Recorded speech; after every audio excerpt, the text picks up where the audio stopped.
Hello, dear ones. Recently, I recorded a video talking about what do we eat? What do you eat? And I realized afterwards, as these things go, that I emphasized sort of one side of the conversation, one aspect, an important aspect of the physical. What it is important what we eat. Our diet does have an effect on our physical lives, but also our mental and spiritual lives as well. But I realized afterwards that there's another aspect to this. I knew that there was another aspect to it and that it might take more than one video to describe that. And that is that whatever we eat, be we vegetarians, be we not vegetarians, the important thing is not what goes in. The important thing is what comes out. That's biblical. Christ said, "It is not that which goes into a man's mouth that defiles him, but what comes out," because that expresses the fullness of the heart. And so we have to, whatever we decide to eat in life, and some of us may not have a whole lot of choice about that. It may be that we're going to be in homes or we're going to be in climates where consumption of animal products is just the way things are done. And ultimately, it just isn't that important. In the long run, we have to learn to bless what we eat, to receive it. And I thought to share with you a very sweet little invocation.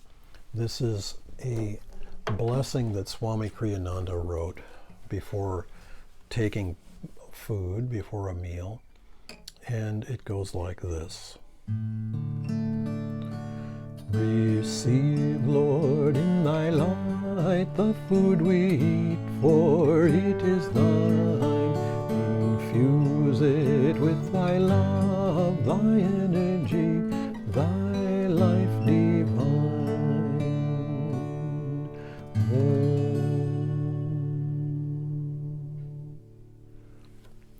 Even science has justified or documented the benefits of pausing before one eats.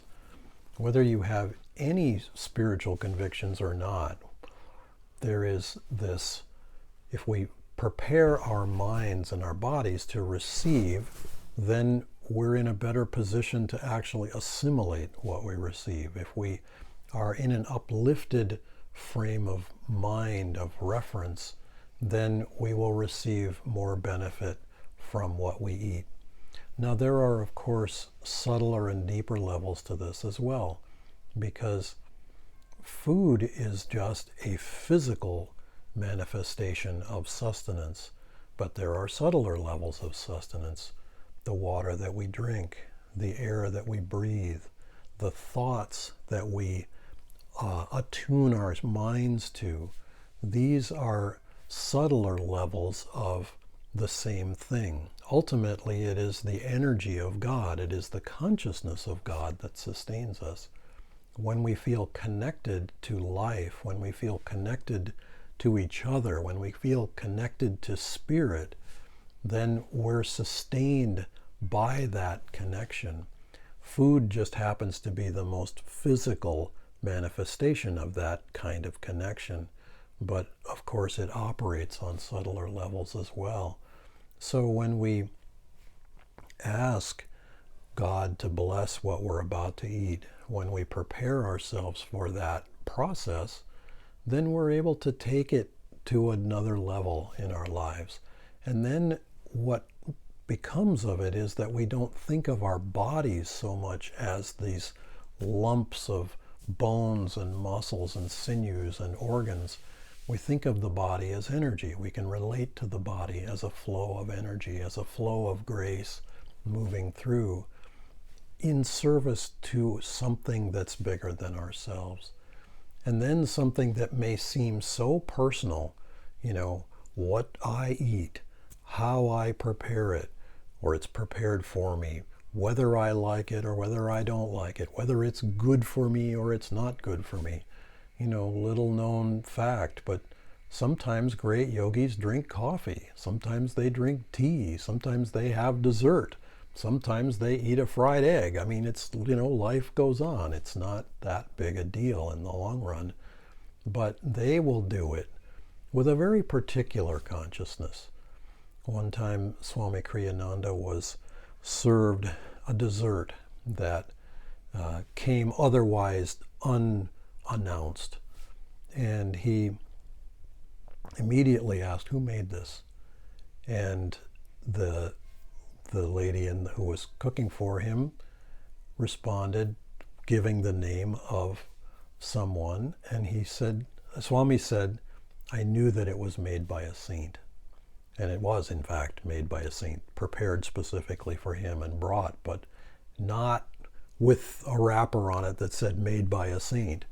And he could feel that vibration. He could feel that energy. This was made by a saint.